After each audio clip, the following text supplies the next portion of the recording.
In everyday life, man uses associations, which are arranged and framed in his mind by time and logic. Therefore, when I write the number 1999, it is a year you will think first about, even though that number may have indicated a completely different thing.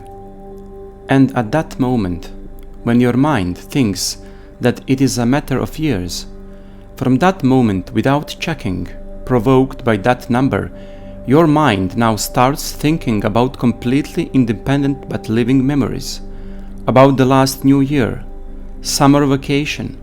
Suddenly in front of you is an interesting event from the year 1999. A special person you meet then. Ideas begin to line up, from the obvious to the completely irrelevant. But they are all connected by one strong link of logical connection. In other words, they are predictable.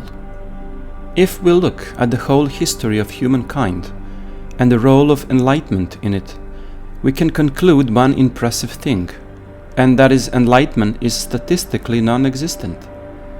The path of enlightenment is so complicated that it is no inconvenience to say that it is the fruit of degenerate characters and deviant and perverse probabilities, which does not exist statistically. The success rate of enlightenment is so low that the construction of the path leading to it is doomed to fail. If something is as individual as enlightenment, why do people think that the generalization of the method that leads to the most special thing in the world will be even remotely possible for two different individuals at all? The problem arises when a hungry mind longs to relate us to such distant events and cases of enlightenment, on the one hand refusing to understand what the idea and the term carry in general, but on the other hand connecting it with the elements in which it seems to see the pattern, making a mistake as when translators sometimes literally translate a term, corrupting the meaning of a sentence completely. If we think about enlightenment, does thinking lead us to enlightenment, or is it the enlightenment we are only thinking about? And even then, is that a thought about something at all? What are you thinking about now? Do you think you are enlightened? Do you think that you are not enlightened? Is thinking perhaps the fruit of enlightenment? If it is possible, why are you thinking about it as it was some distant and mythical statement? If it is not possible, then delusion of enlightenment is actually a true statement. In any case, we are abiding the eternal existence of truth, whether the enlightenment is possible or not. Whether it is in the form of conviction or wonder, joy or sorrow, truth or lie, our thought is always Buddha. But what does the magical link have to do with these silly conclusions? Understanding the model on which the mind works is understanding the model on which the universe exists, and by understanding that model, we can act upon it. It is such a striking game of the mind, in which we simply crack the mechanism by which all things are projected. Now, if we find out that it is really just one thing, then manipulation would be extremely simple, once we have understood it at all. The understanding of the magical link is, in its essential sense, the understanding of the mechanism of one's own mind. But it is certain that this mechanism has many defensive devices that are in some way impossible to master, which does not mean they cannot be skipped or bypassed. There is no way to break into your own mind, but there is a tactic to cheat the universe, which, like a prism, refracts itself through what we call self. If the tactic is to win the battle, then the strategy is to win the war. We lost all battles in advance by our very presence in the trench. Our destiny is nothing but cannon fodder in the machinery of the universe. But if we try to transcend all this in a way that is completely out of logic, out of rules, and out of the system, then maybe we can win the war.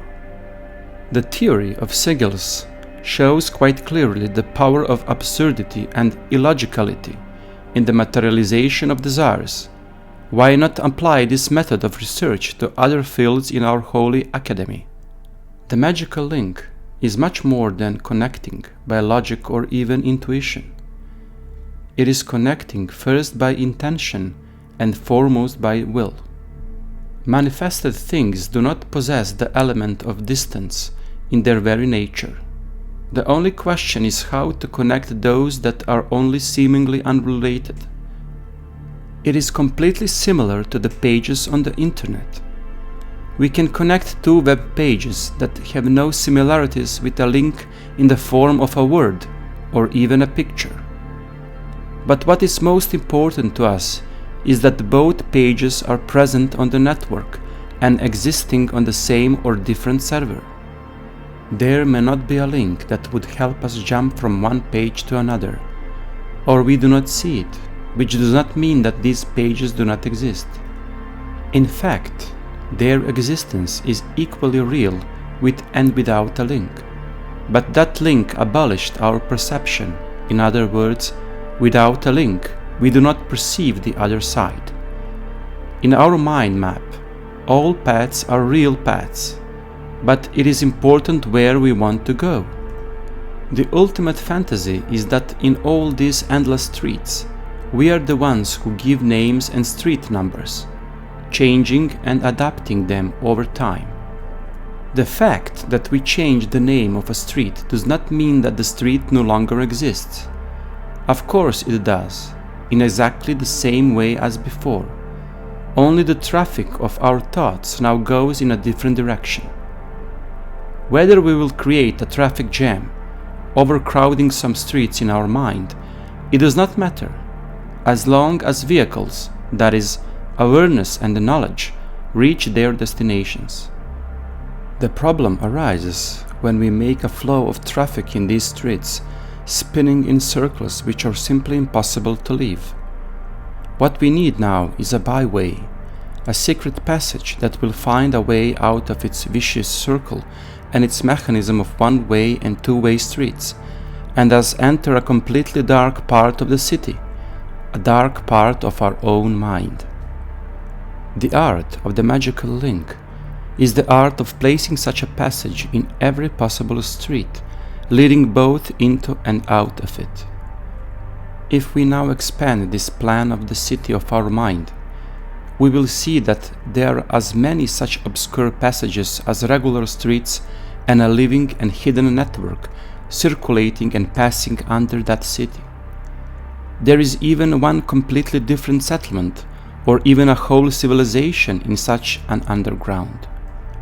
Speaking in the language of younger generations, a magical link is an executive command in a program that allow you to get things that are seemingly very difficult or impossible to get in a regular way.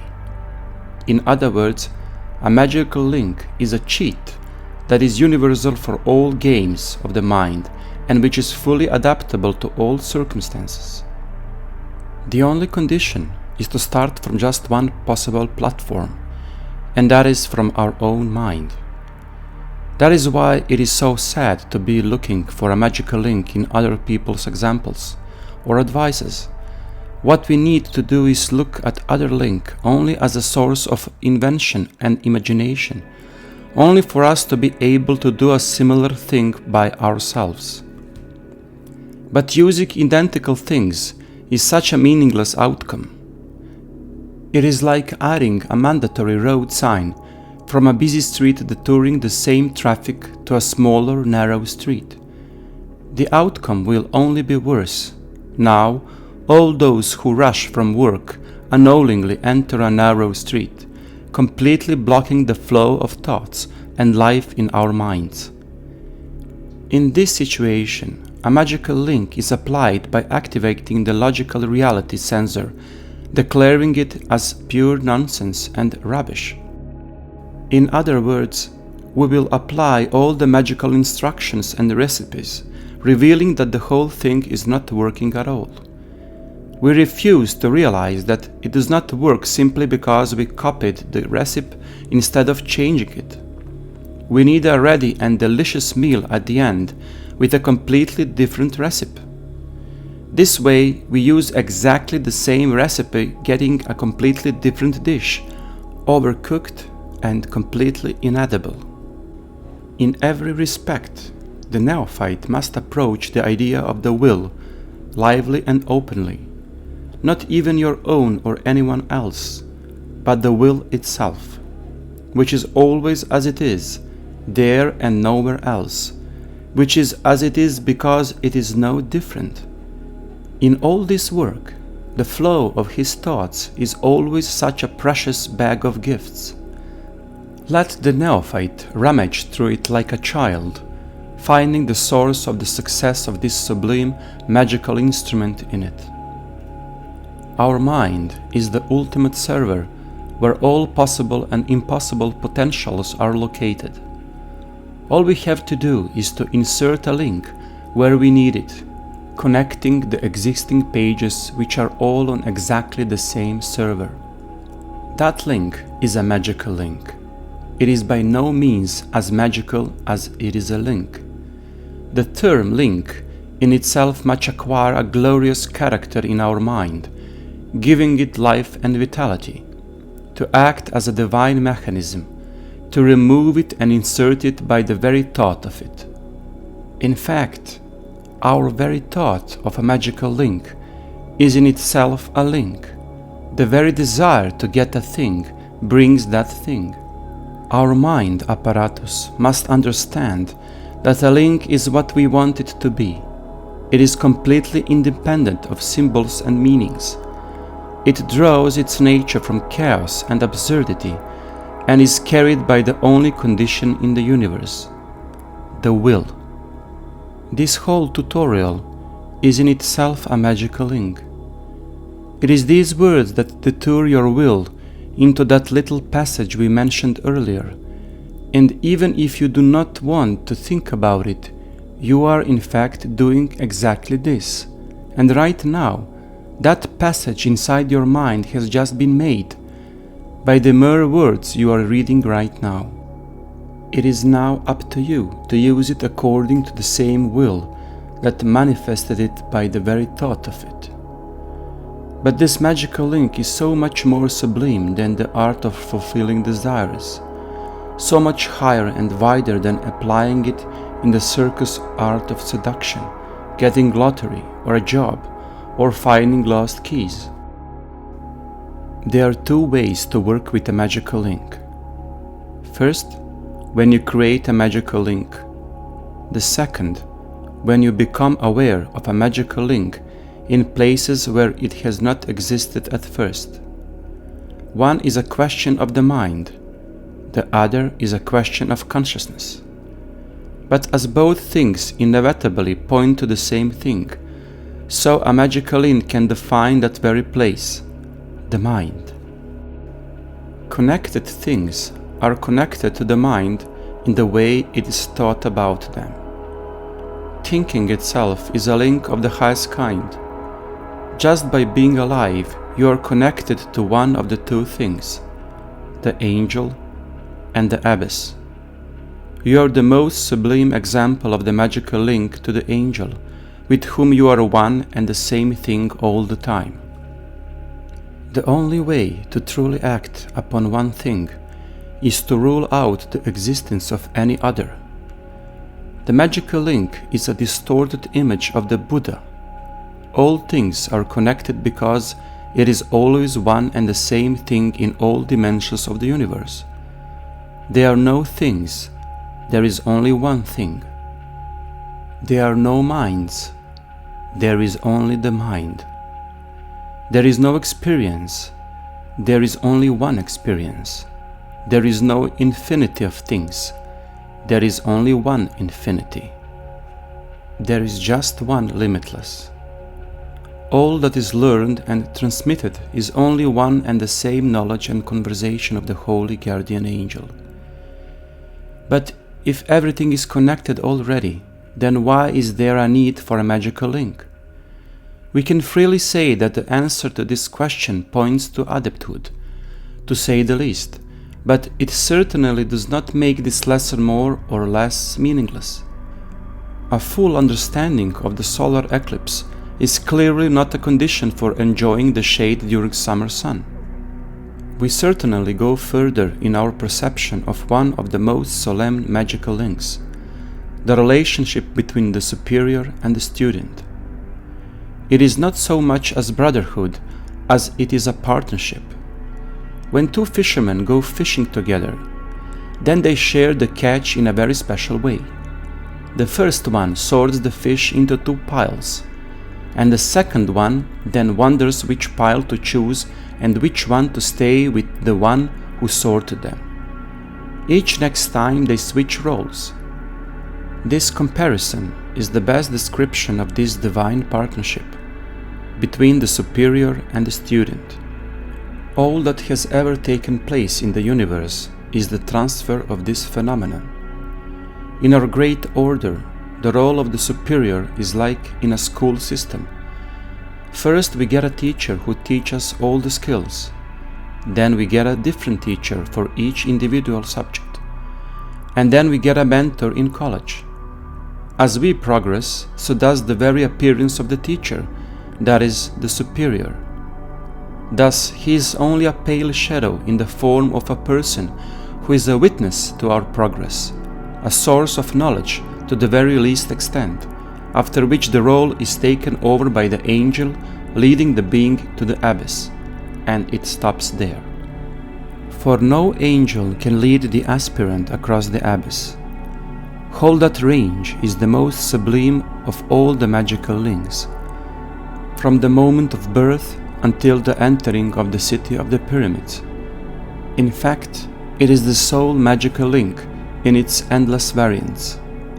For every individual act, it is the same time the act of the whole universe, of all the gears in this divine mechanism. The oath of the abyss itself contains the most sublime instructions that can be given to a born star, which is to interpret every phenomenon as the particular dealing of God with his soul. As long as the aspirant keeps thinking about this, he will always manifest a perfect magical link, without any method or technique. Indeed, the true magical link is the great work. Only with the knowledge and conversation will you connect your existence with the existence of the entire universe. With the knowledge and conversation with yourself, you will talk to everything other. The very knowledge and conversation is the only link we need in magic. Without such attainment, man is nothing but a solitary steppe animal. The notion of grades within our order is also a magical link par excellence. The AA itself is a transfer of the highest possible kind. It is the perfect form of the virus, which acts exclusively on human existence and human consciousness. As soon as he has stepped on the path, every aspirant will witness a completely unique phenomenon that will be present in the same way in all people on the path, and that is the poisoning of our being and the absolute impossibility or desire to leave the path. Once one has embarked on this path, it is absolutely unthinkable for the aspirant to imagine his own life without it. For each of us, this is the highest priority, and everything else in our lives combined cannot be compared in the slightest part with the zeal of walking the path of spirituality. And the more he is on the path, the more aspirant meets others who radiate the same zeal, carrying that poisonous sting all their lives, refusing to do anything to get that sting out. There is something so graceful and enchanting in that call of the spirituality, which is the same for all aspirants in the world, but unfortunately completely divided by debates about who is whose instructor, who is a supporter of which system is obsolete, old eon, new eon, right or wrong.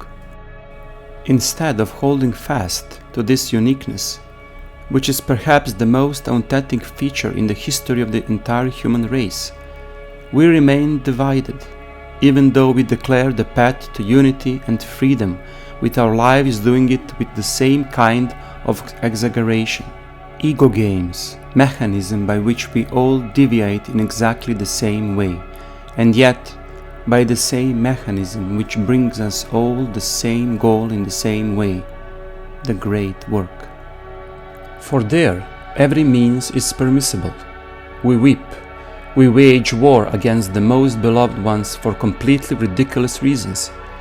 We tear our whole lives to pieces, both our own and others, only to finally discover that we have destroyed all the foundations of the empire that we intend to rebuild with difficulty. The great work is often a great paradox in our lives, and we are captives of our own dreams of freedom. Let us move on by following a completely similar type of infection, and that is laughter. There is nothing more obvious than the example of a magical link, as much as laughter is. And the more absurd, meaningless, and stupid it is, the faster it spreads and more effective it is. Even without knowing what laughing is about, a person can burst into the same kind of laughter. Just watching someone who is dying of laughter and really experience the same catharsis without even knowing what the joke is about. Once we have taken the oath of probationer, we walk the paved path, although we think it is the path of thorns and darkness. At least one has already walked that path. At least one is there to give us a word of support, assistance, rebuke. At least one of us is there to lead us toward the one light. And the harder it seems to us, the more fun it seems to him. There is such a persistent story about the migration of light, which largely explain what we are looking for. When Buddhism appeared in India, Siddhartha Gautama Buddha managed to create a system by which a man could achieve the same results as he did for himself. In other words, if one abides by certain rules, for the first time until that moment, one could experience enlightenment, here and now. Unlike earlier spiritual movements where illumination was left to some other castes and some other lives. Some of us might not ever experience lucid dreaming. Some of us will never be able to sit in asana, but by the sheer fact that we were born, we are indeed assured of two attainments: the knowledge and conversation of the holy guardian angel and the crossing of the abyss. These are guaranteed to every one of us, and this can be achieved at any point in our work. This is explained especially to some young aspirants, not to think that enlightenment is left to someone else, some other time or some other life. It would indeed be a sad observation. Enlightenment is the only work that you have the right to just by being born. Enlightenment is not even your work. Your enlightenment is just a natural consequence of your birth. Enlightenment is your birthright. We will now return to Buddhism. There are three phases that must be well implemented in our study. Those are the birth of Buddhism, expansion of Buddhism, and adaptation of Buddhism. So, a Japanese aspirant does not think about enlightenment in the same way that a Buddhist in Tibet does. What is exceptionally interesting is how Buddhism began to spread and develop across the East and the Northeast. In that way, the realization of enlightenment was becoming shorter and shorter. Why and how? Here is what happened. Long ago, Buddha took a terrible vow that he would not move from the place he was sitting until he experienced enlightenment. This is one of the first historical moments that someone gave this form of a vow, in fact, the oath of the abyss. The more difficult the task is, the greater is the reward. The shortest task in our order are those of Adeptus Minor and Magister Templi. They consist of a single sentence. Magister Templi to cross the abyss, and Adeptus Minor to achieve the knowledge and conversation of the Holy Guardian Angel. But does the length of a written task embody their true weight? To return to Lord Buddha, he demonstrated for the first time that one life is sufficient for enlightenment and that a single intention is enough. Aspirants used to retreat deep into the forest, often into caves where they looked for what the Buddha had found, in isolation for years and even decades. As the teaching began to move toward Tibet and China, the time needed for aspirants' enlightenment somehow began to shorten. Something changed in the aspirants' perception. There were no solitary retreats and hiding of aspirants in caves anymore. Instead, they began to work together, first inside temples, then all inside one room. Whenever an aspirant achieved enlightenment, it seems that experience set off a chain effect that spread to other practitioners as well.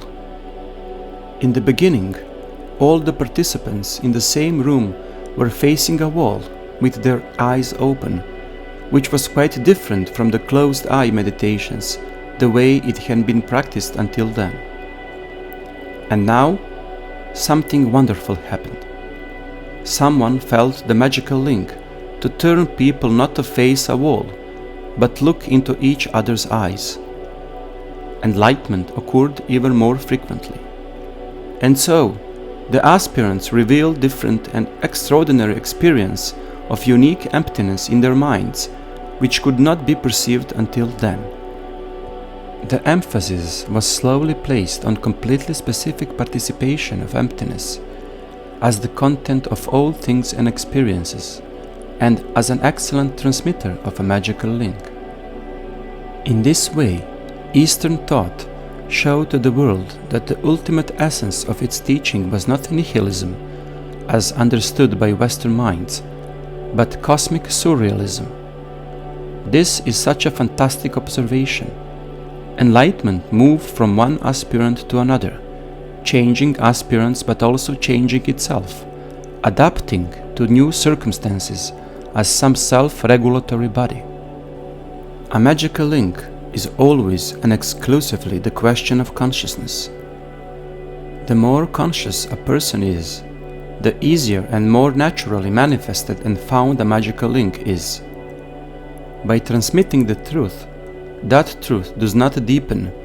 On the contrary, true transmission of truth leads to new truth, to a change of truth, development and growth, to a farewell to reality, not to following it.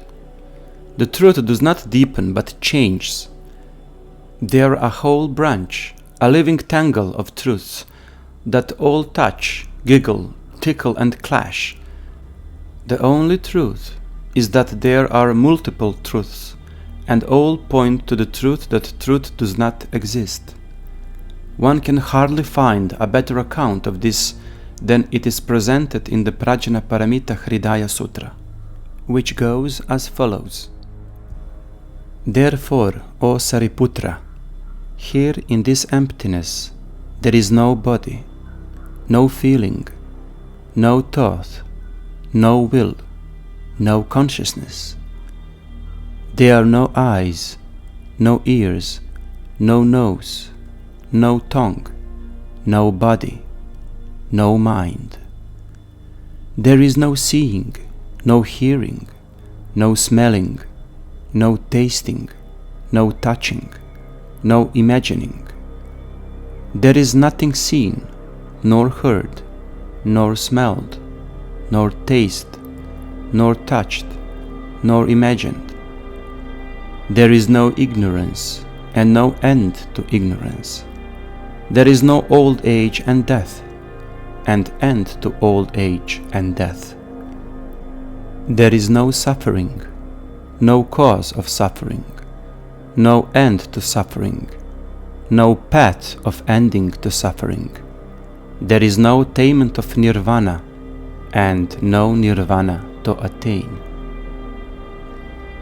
The true magical link is the will, then prana, water, blood, and sperm. But the highest magical link of all, without a decent doubt, is emptiness. No matter how empty it is the one that connects objects in the universe. It is precisely that emptiness which gives them a possibility of perceiving each other as close or more distant.